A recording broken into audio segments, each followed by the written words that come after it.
Hi, this is Rebecca Fallon from the Sotiel Center for Resilience with your resilience tip for the day. Today, I'm going to talk about the myth of the balanced life. I think this is a pretty dangerous myth that we have been fed for generations, that balance in terms of all the important realms of our life is not only possible, but expected, right? If we think of four main realms of our life: our work and career, our family relationships, our most intimate personal relationships, and then our self-care. These are typically the four big areas folks are trying to thrive and really show up well.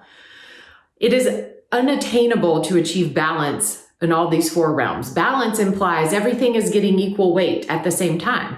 That's how it stays balanced. And as you know, that's impossible. And so we need to dispel this myth of balance and instead talk about engagement. Because what happens when we hold ourselves to an unattainable standard of balance is that we get caught in this very unfortunate emotional cycle of anxiety, guilt, and then anger or irritability. So first comes anxiety. I hear this all the time from my coaching clients. Wherever I am, I'm anxious about where I'm not. I'm at work, I'm anxious about what's going on with the kids. Then I immediately feel guilty. I haven't been there enough for them.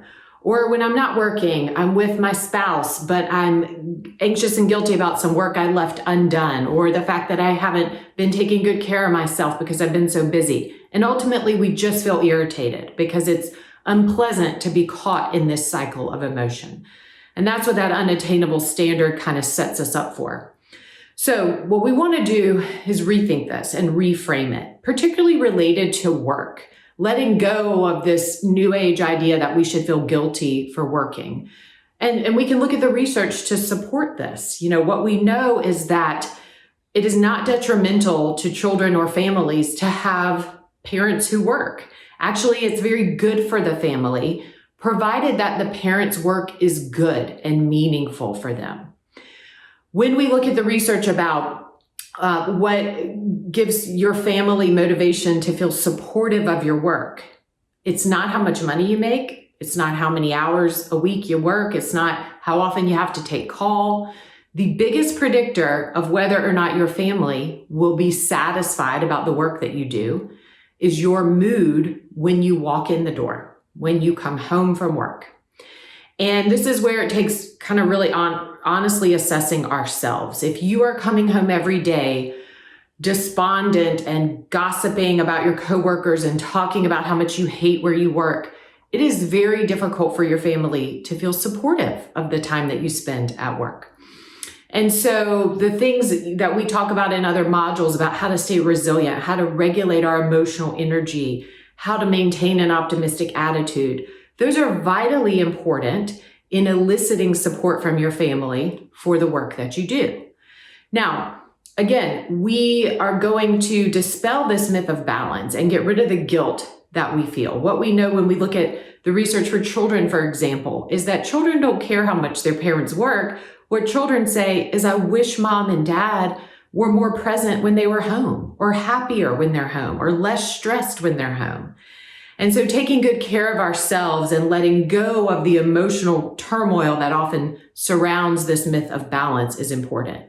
I challenge you instead to think of navigating these four realms like you would if you had to cross a stream of water. There's a rushing stream in front of you and a series of rocks. It's the only way to get across. Now, you know the only way to successfully do this is to pick a rock, step on it firmly, plant your feet until it's time to go to the next rock. If you're on a rock, but you're looking forward to this one and worrying about this one and looking backward at one you just left, you're going to fall in the water. The same applies to these realms of our lives that we're trying to maintain. Wherever you are, be fully engaged.